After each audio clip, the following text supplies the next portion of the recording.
고린도전서 강해를 한 주 쉬고 느헤미야서 말씀을 이 시간 함께 보고자 합니다. 우리 지난 몇 주 동안 고린도전서 10장을 한 3주 정도, 4주 정도 설교를 한 것 같은데, 오늘 메시지를 통해서 다시 한번 그 몇 주간 함께 이 시간 말씀 나누었던 고린도전서 10장의 말씀을 정리해보는 그런 의미의 메시지이기도 합니다. 우리가 얼마 전 구약을 통독해 가며 느헤미야서를 통독했고, 또 요즘 수요일마다 느헤미야의 리더십이라는 주제로 메시지를 전하고 있기도 합니다. 사실 오늘 본문은 우리 느헤미야서를 통독할 때 그 주간에 새벽에 함께 또 보기도 했던 그 본문이기도 합니다. 느헤미야는 유다의 백성들과 더불어 성벽을 재건해서 그 일을 52일 만에, 놀랍게도 52일 만에 성벽 재건을 마칩니다. 그런 다음에 모든 백성들이 예루살렘에 모여서 초막절을 지키게 되는데, 이때 제사장 겸 학사인 에스라가 하나님의 말씀의 율법책을 낭독합니다. 이들이 하나님 말씀을 듣게 된 것입니다. 또 하나님의 말씀이 그들의 귀에, 그들의 심령에 들려왔던 것이죠. 백성들은 그 말씀 앞에서 모두 울면서 통회하고 자신들의 죄악을 회개하고 하나님께 기도를 합니다. 느헤미야서 9장 3절에 보니까 모두들 제자리에서 일어나서 그 성회 가운데 낮에 4분의 1은 주 하나님의 율법책을 읽고, 또 낮에 4분의 1은 자기들의 죄를 자백하고 주 하나님께 경배하였다라는 거죠. 그리고 이제 이들은 자신들의 그 죄에서 돌이켜서 하나님 말씀을 지키며 살기로 다짐합니다. 회개는 회개고, 또 살기는 다시 이전대로 사는 게 아니고, 말씀 앞에 회개했을 때 이제 이들이 하나님 말씀을 이제 지키며 살아갈 것을 맹세하고 언약을 해요. 그리고 서명까지, 날인까지, 사인까지 합니다.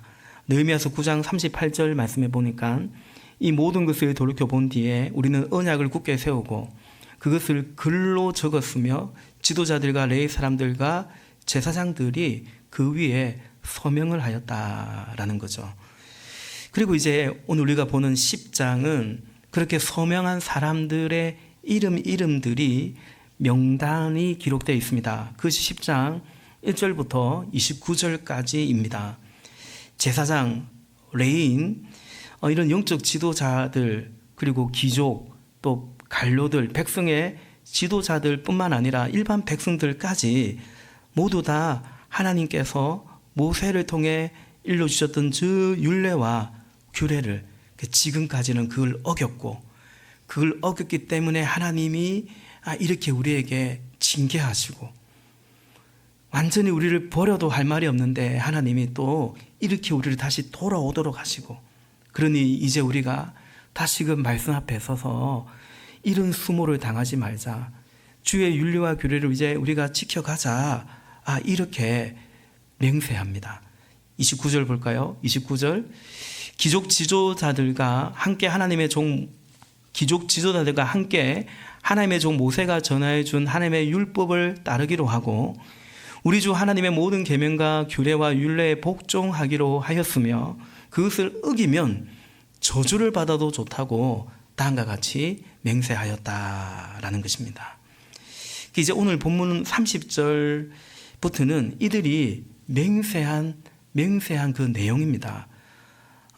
이 본문의 오늘 순서대로만 딱 보면 이들이 무엇을 맹세하는가, 저는 세 가지로 정리할 수 있다고 보는데요. 첫 번째는 30절 말씀처럼 이방인과 통혼하지 않겠다, 이렇게 맹세합니다. 우리 30절 한 번 더 같이 읽어보십시다. 시작. 우리는 딸을 이 땅의 백성과 결혼시키지 않는다. 우리는 아들을 그들의 딸과 결혼시키지 않는다. 네. 둘째는 안식일을, 더 나아가 안식년 규례를 이제 잘 지키겠다, 이렇게 또 맹세합니다. 31절, 이 땅의 백성이 안식일에 물건이나 어떤 곡식을 내다가 팔더라도 안식일에나 성일에는 우리가 사지 않는다. 7회마다 땅을 쉬게 하고 6년이 지난 빚은 모두 없애준다. 이 엄청난 이 선언, 맹세를 한 겁니다. 그리고 세 번째 이들이 맹세한 것이 뭐냐? 이제 이 성전과 제사에 필요한 어떤 비용, 그 의무를 성실하게 지겠다.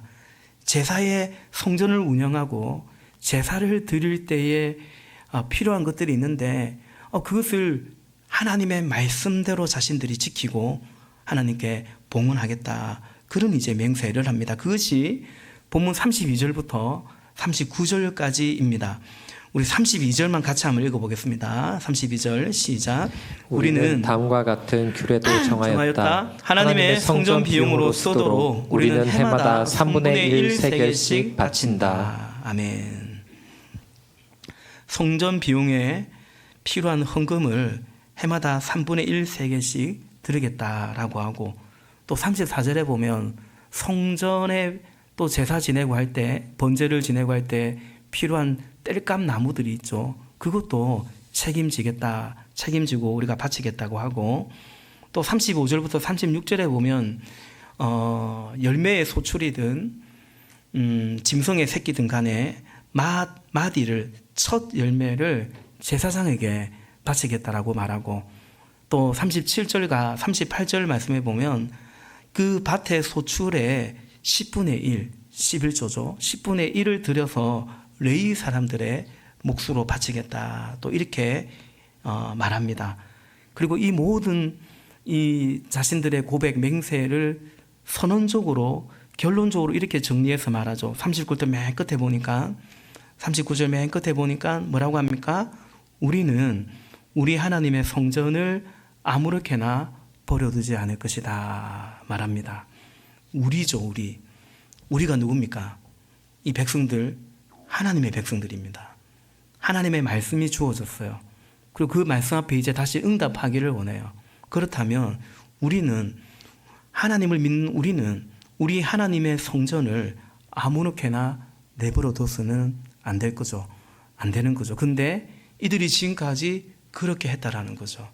그래서 성문이 불타고 성벽이 해파되고 그런데도 그냥 내 집 짓기 바쁘고 내 살 것 바쁘고, 더욱이 살아가기 힘드니까 유대인이든 이방 사람이든 그냥 가정을 이루고 살고, 안식일에 이방 사람들이 안식일 지키겠습니까? 상거래를 하면 그냥 그대로 그렇게 살았는데, 그리고 성전에 대한 의무를 지지 않은 거죠. 여러분, 성전이 돼야 제사가 자라가고, 또 거기서 일하는, 부르심을 받아 일하는 제사장과 레위 사람들이, 이 백성들이 그 책임을 져야 되는데 그걸 안 되니까 총체적으로 무너지고, 성전과 제사가 무너지니까 이들의 삶이 완전히 무너져 있다는 사실을 이제 이들이 깨달은 것입니다. 여러분, 지금 이들은 하나님의 말씀을 들었어요. 그 말씀이 조명해 주심을 따라 이들이 자신들의 죄와 어둠을 인정하고 회개를 하고 있습니다.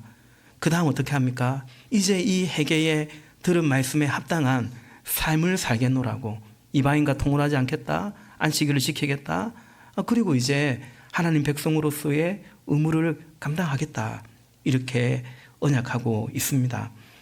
그러므로 여러분, 우리는 오늘 본문에서 말씀 앞에 우리가 반응한다는 것이, 말씀 앞에 반응한다는 것이 무엇인가? 그 회개하는 건데요. 그러면 그 회개한다는 것은 어떤 것인가? 회개에 합당한 삶. 예수님도 회개에 합당한 열매를 맺으라 했는데, 회개에 합당한 삶이 무엇인지, 말씀 앞에 반응한다는 것이 무엇인지를 우리는 보게 되죠.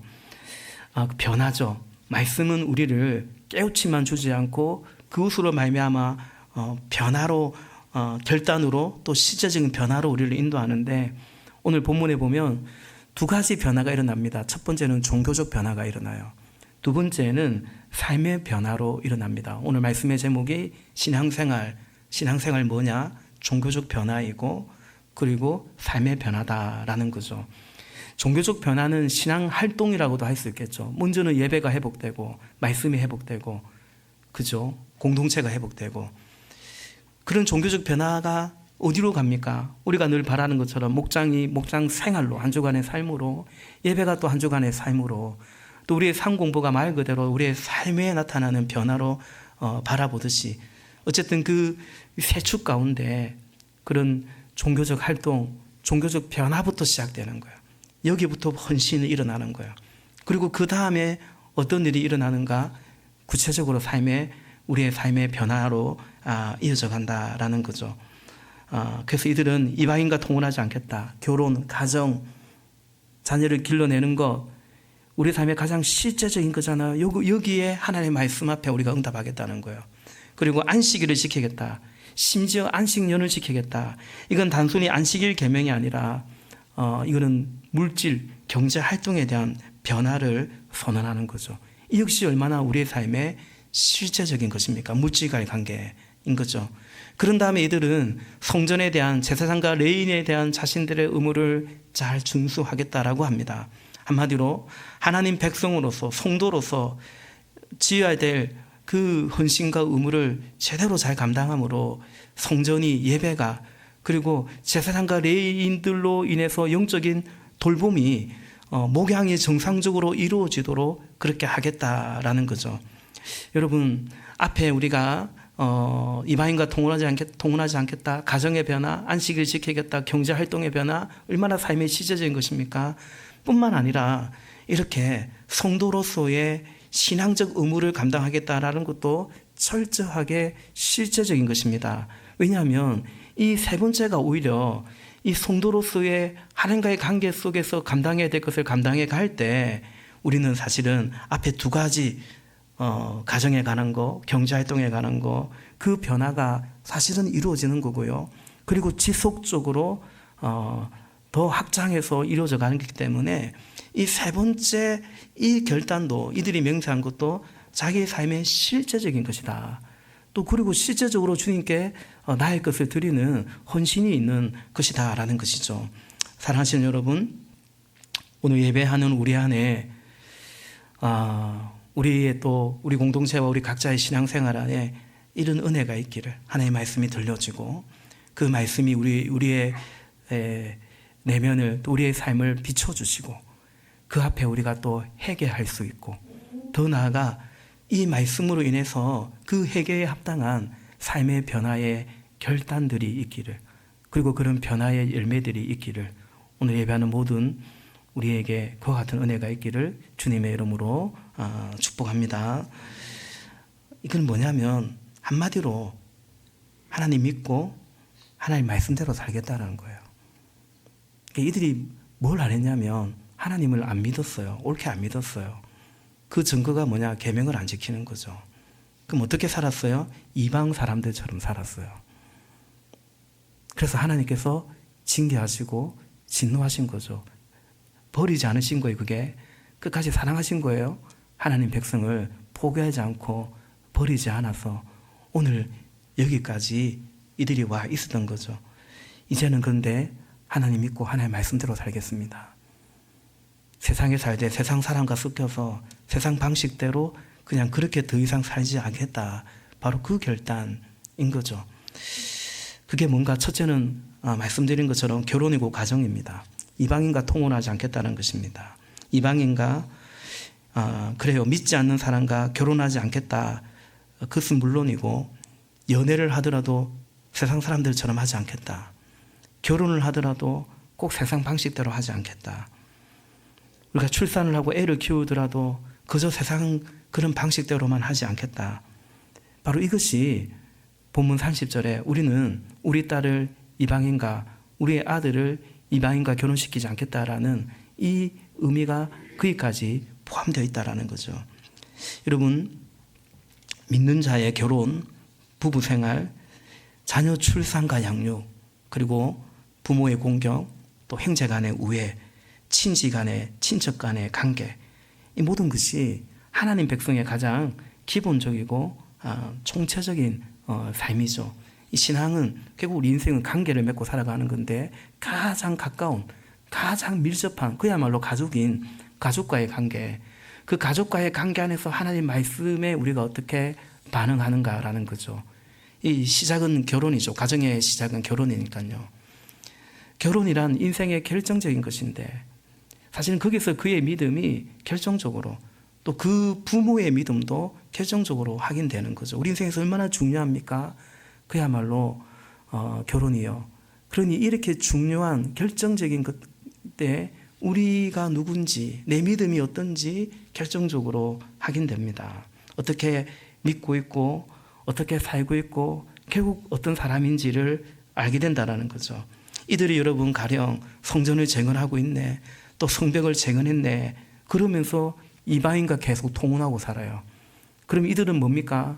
이들의 진짜 모습은 성벽을 쟁언한 사람의 모습이 아니라 이방인과 섞여 살고 있는 그게 이들의 진짜 모습인 거죠. 예배당 안에 들어와서 뭔가를 하고 예배도 하고 섬기고 직분도 있다 하더라도 가정에서 전혀 하나의 말씀과 달리 살아간다면, 그냥 아무 사람이나 연애하고 결혼하고 또 그렇게 며느리 드리고 사위 드리고 한다면 여러분 그게 그 사람의 진짜 모습이라고 말할 수 있는 것입니다. 그리고 이제 자녀를 어떻게 길러가는가라는 거죠. 여러분, 우리 인생은 우리 신앙은 사실은 이제 부모의 삶이거든요. 부모로서 어떻게 살아가는가가 우리의 삶이 아닐까, 우리의 삶이니까 우리의 신앙이 아닐까라는 것입니다. 제가 종종 말씀드리죠. 인생은 부모의 삶입니다. 우리 인생 대부분은 거의 부모와의 관계 속에, 그리고 실제로 부모로 살아갑니다. 제가 청년들에게 그런 말을 하죠. 한 20살 때까지는 부모님 설하에 있는 거고, 물론 20대도 부모님의 그 설하에 그 이제 기도와 지도 속에 있는 건데, 그러나 이제 20대가 되면 서서히 부모님과의 관계 속에 건강하게 독립을 준비하는 거죠. 예수님께서, 구약에도 말씀하고 있는 것처럼, 또 예수님께서도 그 말씀을 인용한 것처럼 부모를 떠나 아내와 합하여, 남편과 합하여 둘이 이제 하나가 되는 거니까요. 둘이 되어야 하나가 되는 거거든요. 가정은, 부부는 어떻게 하나가 되냐면 부모를 떠나야 됩니다. 그렇지 않으면 4시 엮여 있고 6시 엮여 있으면 절대로 하나가 될 수가 없습니다. 다시 말해 가정이 옳게 설 수 없는 거죠. 하나님의 말씀입니다. 그래서 20대 때는 이 부모로부터 연을 끊는 게 아니고 건강하게 독립을 준비하는 거고, 그리고 할 수만 있다면 좋은 부모로 이제 내가 준비해가는 시간이고, 그리고 한 30 정도 되면 요즘은 그렇게 또 이 결혼이 늦어져 가지고 그렇긴 하지만 어쨌든 그냥 이해하기 쉽게 한 30 정도 되면 이제 결혼도 하고 애도 놓고 나머지 인생은 부모의 인생으로 또 살아가는 거예요. 우리 인생은 사실은 부모의 삶입니다. 가령 30 정도의 출산을 해서, 30 정도의 출산을 해서, 저도 39의 첫애를 봤지만 30 정도의 출산을 해서 그 아이가 30이 되면, 그죠? 그 부모는 몇 살이 되는 겁니까? 60이 되는 겁니다. 내가 이럴 줄 알고 제가 그냥 30 간단하게 한 겁니다. 30 애 나가 그 애가 30 돼버리면 부모는, 나는 60이 되는 거예요. 그래서 우리 청년들에게 종종 얘기하죠. 네가 네 자식 나가 이만큼 키워버리면 니는 뭐가 되겠냐고. 니는 뭐가 되겠냐고. 말귀를 잘 못 알아들어요. 지는 뭐가 되겠습니까? 자기 부모님이 되겠죠. 그러니까 여러분, 30에 애 낳아서 그 애 30까지 키웠어요. 다 키운 겁니까? 30 되면? 우리 부모님들 보실 때 어떻습니까? 저는 우리 애가 아직 이제 첫애가 중학생을 해서 잘 모르겠습니다만은, 그러나 짐작컨대 애가 30 돼도 애가 될 것 같아요. 애가 30 돼도 여전히 애가 쓰이고 마음이 쓰이고 손이 가고 그럴 것 같아요. 그러나 걔는 분명 30이에요. 그리고 부모는 60이 된 거예요. 60이 된 건 뭡니까? 돌아가실 때가 됐다, 그 말은 아닙니다. 그러나 어쨌든 산 거죠. 삶의 현장에서는 이제 뭔가 은퇴를 준비해야 되거나, 아니 어떤 직장은 이미 정년이 되기도 하고요. 이제 와서 내가 뭔가를 새롭게 한다라기보다는 잘 매듭지고 정리하고, 사실은 이제 그런 나이가 되는 거죠. 알고 보면 한 30년 바짝 사는 것 같아요. 근데 여러분, 그게 우리 인생일지인데 자식 농사예요, 인생이. 근데 그 자식 농사를 왠지 내가 실패했다고 생각한다면, 다른 것이 뭔가 잘했고 성공했다 할지라도 과연 그게 보상이 될까, 흡족할까, 그러지 않을 것 같다라는 생각이 듭니다. 여러분, 인생은 부모의 삶인데, 언젠가 말씀드린 것 같아요. 가정교회에서 삶 공부를 하는데요, 부모의 삶 공부가 제일 많습니다. 제가 이제 가정교회 목회자 컨퍼런스에 가가지고 삶 공부 과목들을 쭉 보는데 제일 많은 게 부모의 삶인 거예요. 우리 오늘부터 시작하죠. 영아, 영유아, 유치, 부모의 삶. 예, 우리 이번에 6가정에 등록했어요. 그리고 뭡니까? 그 다음에는 어린이 부모의 삶, 청소년 부모의 삶, 그냥 부모의 삶. 부모의 삶 공부가 이 가정교회 상봉 중에 제일 많아요. 누가 저한테 일러주진 않았지만 점점 깨달아지는 거 뭐냐면 이게 우리의 삶이기 때문이에요. 그래서 가정교회에서 이 부모의 삶 공부가 제일 많구나. 심지어 아직 이 컨퍼런스에 정식으로 들어오지는 않았지만 그 예비 부모의 삶도 있습니다. 아기를 임신했을 때 5주 동안 하는 그 부모의 삶도 있습니다. 저희가 연수 가서 그것도 속성으로 배우고 왔습니다. 그래서 저는 그 생각이 들어요. 가정교회는 우리는 누군가를, 가정교회는 섬기는 것인데 섬김이란 뭔가 누군가를 성공시켜주는 것이라잖아요. 근데 인생은 뭐냐면 인생은 부모의 삶이기 때문에 성공하는 부모가 되도록 섬기는 것이 그게 가정교회의 정신이기 때문에 그래서 부모의 삶 상공부가 제일 많지 않나, 저는 그런 생각을 합니다. 저희 씨도 그 생각을 합니다. 이전부터 그 생각을 했습니다. 여러분, 우리 목자님들, 제가 우리 목자님들, 우리 성도님들을 성공시켜 드리고자 하는데 그것은 꼭 성공한 부모가 되도록 하는 것이라는 것을, 자식 농사에 성공하도록 하는 것이, 그것이 어쨌든 저희의 생각이고 기도이고 바람인 거죠. 제가 뭐 그럴 만한 자격이 있다는 건 아닙니다. 제 코가 석자입니다. 그러나 제가 부족해서 저희 한계 때문에 하나님이 원하시는 뜻을 거스를 수는 없으니, 그래서 우리가 함께 이 자녀를 길러가는 부모의 삶을 살아보자, 그것을 해가려고 하는 거죠. 그래서 여러분, 우리가 우리 자녀를 그냥 세상에 그냥 어쩔 수 있냐, 뭐 지금 세상이 이런데, 우리나라가 교육이 이런데, 그래서 그냥 그렇게 키워가면서 우리가 걸어놓고 하나님 백성과 신자의 삶을 제대로 옳게 살았다고 할 수 없을 것 같아요. 인생이 자신 농사이고, 그래서 부모의 삶의 인생이라고 한다면 우리는 여기에 하나님의 뜻, 하나님의 말씀을 받들어가는 것이 마땅할 것입니다. 단지 이렇게 설교로 끝낼 것이 아니고 우리가 함께 이 비전과 사명을 꼭 이루어가고자 하는 거죠. 지난주 주보에 목회 칼럼에 적었듯이 우리가 더욱 구체적으로 함께 자녀를 길러가는 이 비전을 우리가 준비하고 이루어가고자 한다. 지난 여름에 하나님이 주신 큰 은혜 가운데 하나가 그 부르심인 것 같아요. 그냥 늘 생각만 했지, 그러나 우리가 정말 하나님 허락하시면 내후년 정도부터는 우리가 학교를 같이 해보자, 그런 마음을 가지고 차근차근 이제 준비해가고 또 조직도 만들고 실행에 옮기고 또 하나님 필요하면 일꾼도 붙여주시기를 그렇게 기도해 갈 것입니다. 여러분, 핵심은 뭐냐면 우리의 자녀를 어디 맡기는 것이 아니라 우리가 할 바를 해가는 것입니다. 혼자서는 어렵지만 우리가 함께 하면은 할 수 있는 것입니다. 이것이 공동체로 함께 우리가 신앙생활 하도록 우리를 불러주신, 모아주신 주님의 뜻이기도 하기 때문입니다. 둘째, 이들이 어떤 맹세를 했습니까? 안식일, 안식년을 지키겠다라고 합니다. 특히 그날에 장사하지 않을 거라고. 이방인들이 한다 하더라도, 그들이 뭐 전방문을, 가게문을 연다고 해도 우리는 그러지 않을 거라고 이들이 선언하고, 또 심지어 안식년이 오면 지금까지 빚도 다 탕감해 줄 거라고, 원래 하나님의 말씀이거든요. 그대로 시행하겠다라고 이들이 맹세합니다. 사실은 맹세를 지키지 않습니다. 예. 그런데 어쨌든 말씀 앞에 이들이 그렇게 맹세합니다.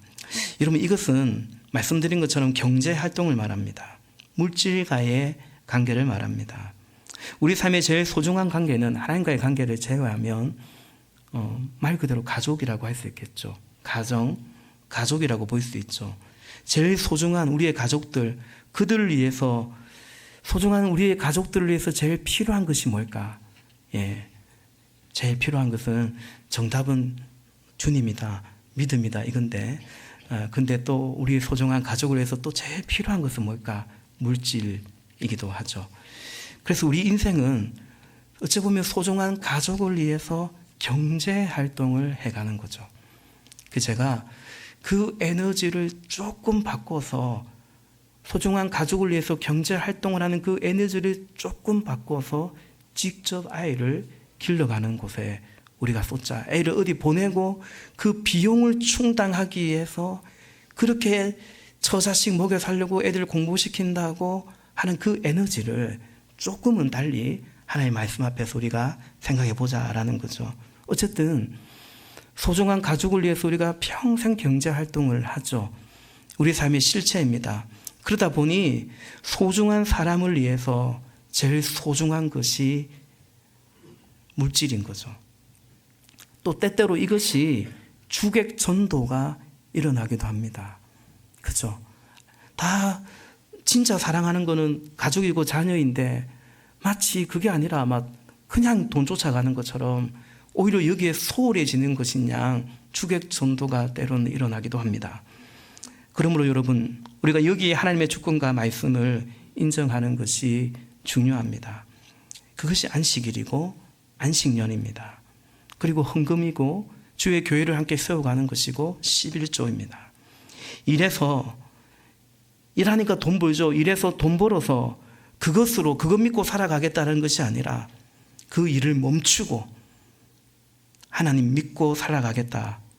하나님으로 살아가겠다. 이것이 안식일 규례의 원래의 정신인 것입니다. 우리 엿새 동안 열심히 일하면 그것으로 인해서 그것 믿고 살아갈 수 있거든요. 근데 아니에요. 하나님 믿고 하나님으로 살아가는 거죠. 그 일하는 엿새 동안 일한 것도 하나님의 은혜고 복이라는 것을 우리는 인정하는 것입니다. 사랑하는 여러분, 우리 안에 이런 물질, 경제적인, 경제활동적인 부분에서 하나님의 주권을 인정해 드리고 그 믿음으로 살아갈 수 있으시기를 주님의 이름으로 축복합니다. 실제죠. 예수님께서 마태복음 6장에서 우리는 당연한 듯 어떻게 살지, 뭐 먹고 살지, 무엇을 먹을까, 입을까, 마실까 그렇게 살아가는데 하나님 백성들도 예수님께서 왜 이방인들처럼 그렇게 사냐? 믿음이 적은 사람들아. 종종 말씀드리지만 믿음이 있어도 믿음이 적으면 믿음이 없는 안 믿는 사람들처럼 살아가는 거예요. 그런 염려 똑같이 하고. 그래서 예수님께서 너희 하늘 아버지가 그거 필요 없다는 게 아니에요. 너희 있어야 될 거 아신다라고 말하고 먼저 하나님의 나라, 하나님과의 관계, 하나님의 의를 구하라. 그리하면 이 모든 것을 더하시겠다. 근근히 먹고 살겠다 뜻이 아닙니다. 하나님의 나라와 의를 구하며 주님의 백성으로 살 수 있도록 주님이 우리를 인도하시겠다라고 약속하시는 거죠.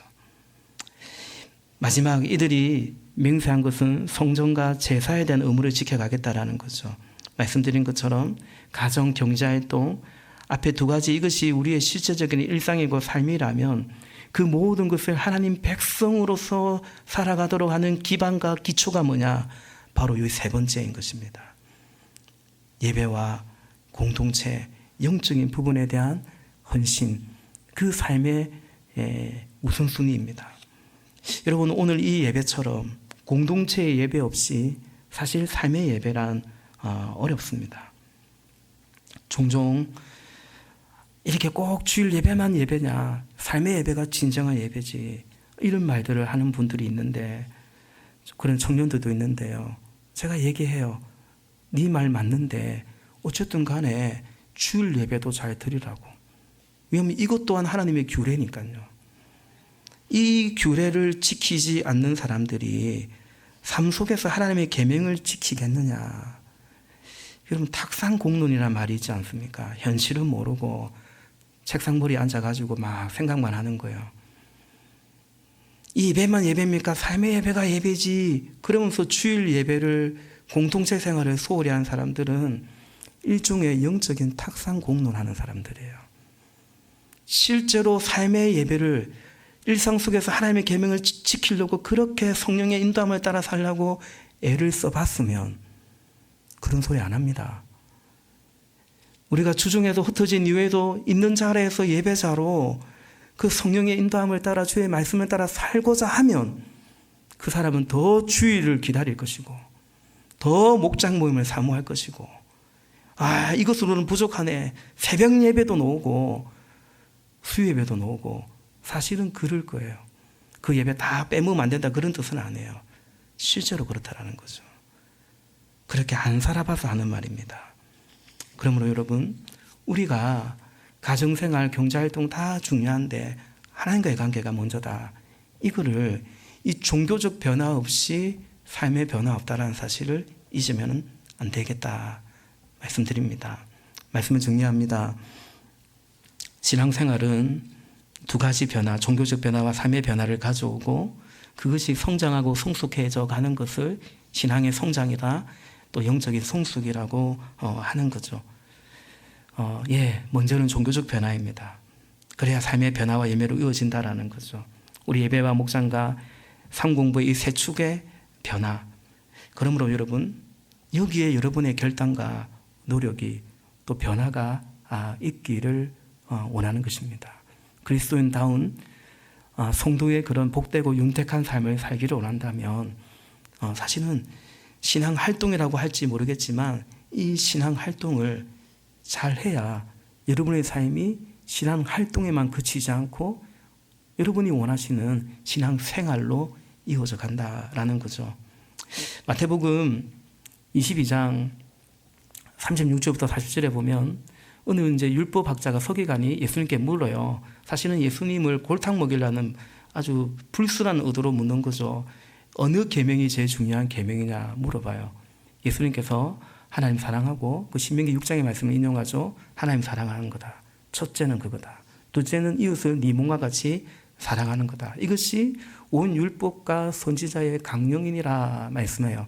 구약은 율법과 선지서로 되어 있는데 그 구약 성경을 한마디로 말하면 구약 성경의 그 많은 말씀을 하나로 말하면 그 십계명이잖아요. 십계명을 하나로 말하면 하나님 사랑과 이웃 사랑이거든요.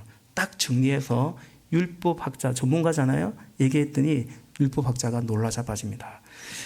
맞아요. 근데 둘째도 이와 같으니 그러니까 하나님 사랑도 중요하고 이웃 사랑도 중요해요. 그러나 분명히 예수님께서 첫째 그리고 둘째라고 말씀했죠. 우리 생명의 삶의 첫 시간에 이것을 배우기도 합니다만은 그림 한번 볼까요? 우리 생명의 삶 하신 분들은 많이 본 그림인데 그렇죠. 위로부터 하나님과의 관계가 되어야 돼요. 위로부터 은혜를 부어주시고 지혜를, 능력을, 사랑을 부어주실 때 우리는 네 몸같이 내 자신과의 관계가 회복되고 자아상이 회복되고 그리고 이웃을 사랑하고 가족을 섬기고 그러는 거죠. 다 해야 되는데 하나님과의 관계가 먼저다라는 거죠. 그 다음 그림 볼까요? 그래서 예수님께서 말씀드린 것처럼 첫째는 둘째는 이와 같으니 첫째 둘째가 같아요. 더 중요해요. 그러나 분명히 첫째 둘째 있다. 먼저는 하나님과의 관계, 하나님과의 사랑이고 두 번째는 이제 그 다음이 이웃과의 관계다라는 거죠. 최영기 목사님이 생명상 강의할 때 이런 말씀에 우리 그림 볼까요? 그 다음 그림 보면 그 카오티 댐인가 하여튼 미국에 있는 엄청난 큰 댐이래요. 캘리포니아에 있는 몰라도 돼요. 하여튼 그 댐이 있는데 이게 엄청나게 가뭄이 오래돼가지고 바짝 말랐대요. 지금 우리 강릉에 그 저수지가 거의 막 바짝 말라가지 않습니까? 그러니까 어느 날 그걸 봤는데 그냥 저 메마른 저 바짝 많은 저 저수지 바닥이 그날따라 내 마음 같습니다. 이런 생각이 들더래요.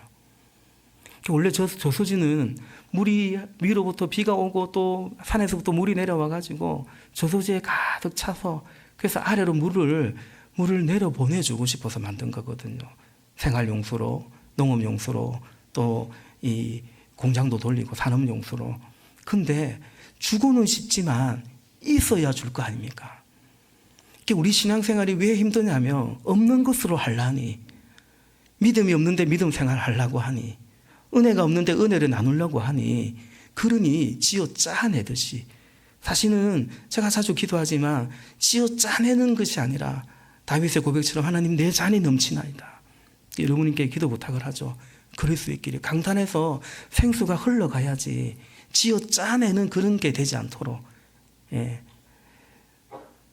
그리고 하나님과의 관계죠. 마지막 그림 한번 보겠습니다. 결국 이제 흘러 넘치는 댐입니다. 원래 저 댐은 저렇게 하늘로부터 이른 비와 늦은 비의 그 은혜의 생수가 흘러 넘치고 그 강줄기가 흘러와서 저렇게 댐을 이루고 필요할 때 적절하게 하나님의 사랑이 필요한 곳에 우리가 사랑을 흘러보내고 내 자식에게도 또 우리 교회에도 그렇게 할 수 있는 거죠. 목장도 그렇게 섬길 수 있는 거죠. 먼저는 뭡니까? 종교적인 변화입니다. 하나님과의 관계, 하나님의 사랑이죠. 그 다음이 삶의 변화, 이웃사랑이라고 할 수 있죠. 이것이 우리의 영적 훈련의 열매입니다. 종교적 부흥에서 그치지 않고 삶의 변화가 우리의 열매이기로 나는 거죠. 여러분, 오늘부터 우리 가을 상공부가 시작되는데 우리 주일 출석 인원의 거의 절반 정도가 이번에 등록을 했습니다. 한 120명 정도 이번에 상공부 우리 주일날 총장년 한 250명 예배하는 것 같은데 사실은 엄청나게 많이 상공부에 들어오신 겁니다. 아마 가정교회 중에서도 우리 교회 같은 교회가 있겠나 싶습니다. 사실은 생명의 삶에 계속 유입이 되기 때문에 그 다음으로 또 각오하는 것 같습니다. 저는 더 가정교회다운 가정교회, 더 영혼구원에 집중하는 교회가 되기를 분명 바라고요. 그러나 이렇게 어쨌든 우리 교회에 들어온 분들이 생명의 삶을 통해서 예수님을 영접하고 하나님 자녀로서의 삶의 변화까지 이어져 가기를 원하는데 이 안에 우리 목자님들의 헌신이 이번에도 헌신이 녹아져 있음을 봅니다. 목원들과 함께 생명의 삶 또 듣고 또 듣고 그렇게 애를 써가는 우리 목자님들을 보게 됩니다. 여러분, 이렇게 우리가 상공부를 하는데 목장을 하는데 이것의 열매는 뭘까요? 결국은 오늘 이들의 고백처럼 하나님 말씀의 열매는 가정이겠죠. 연애와 결혼일 것이고 또 우리가 어떻게 생업 활동을 하는가, 우리의 경제관, 물질관 경제 생활일 것입니다. 그리고 주의 영혼을 위해서 주님의 소원을 품고 어떻게 우리가 같이 헌신해 가는가.